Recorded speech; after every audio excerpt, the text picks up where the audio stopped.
Well, thank you very much for inviting me. And I would like to begin with agreeing with you that it is all really about resistance.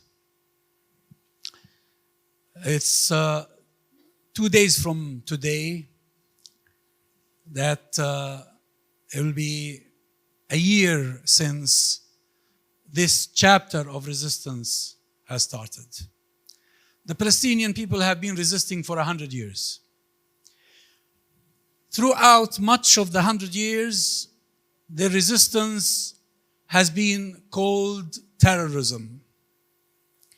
And I think since the 7th of October, world perception of this resistance has been changing.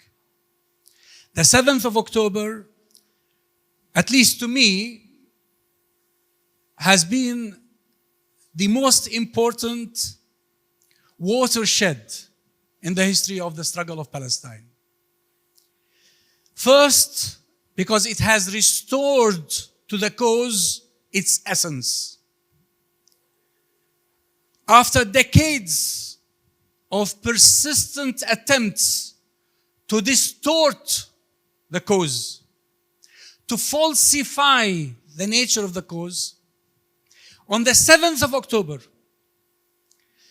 the Palestinian cause was reinstated to its essence, that it has never been a territorial dispute. It has never been a religious dispute.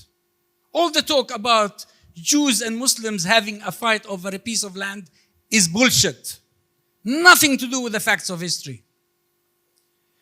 Actually, until the onset of Zionism, which is a European movement, which is the other coin of European anti-Semitism, because when the Zionists started their movement, the majority of the Jews in the world were opposed to them. They saw them as the anti-Semites. Whereas Jews across the Arab world and much of the Muslim world had been living in peace and harmony for more than 13 centuries. And it's not about a Palestinian state. Who gives a damn about a Palestinian state? Another stupid, failing Arab state. We already have 22 or 23 of them.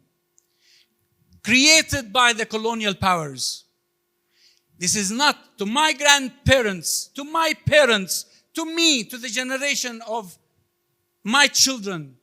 It's not about a state. It's about freedom and dignity. This is what it is. This is what it is. What is then this cause is about? It's about standing up to imperialism. That's what it is. That's what it is. And that's why I keep insisting upon my students, upon my children, upon my grandchildren to read history. Not just the history of Palestine, but also the history of similar causes. Vietnam, Algeria, South Africa, Afghanistan, Latin America, much of Africa, much of Asia. This is a continuation of the struggle against Western imperialism. That's what it is. And at the core, at the very core of this imperialism is racism.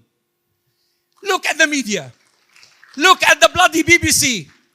Look at the mainstream media. And luckily we have the social media which has broken the monopoly. Look at the mainstream media and how they treat the Palestinians. As if the Palestinians do not deserve humanity. It's just the same mentality. The colonial mentality. They treated the nations of the world, from the so-called the Red Indians of America, to the Aborigines of Australia and New Zealand, to all the oppressed peoples of the world. They don't see us as equal human beings. It's racism, right at the core of it. And Zionism is the most racist manifestation of this imperialist project.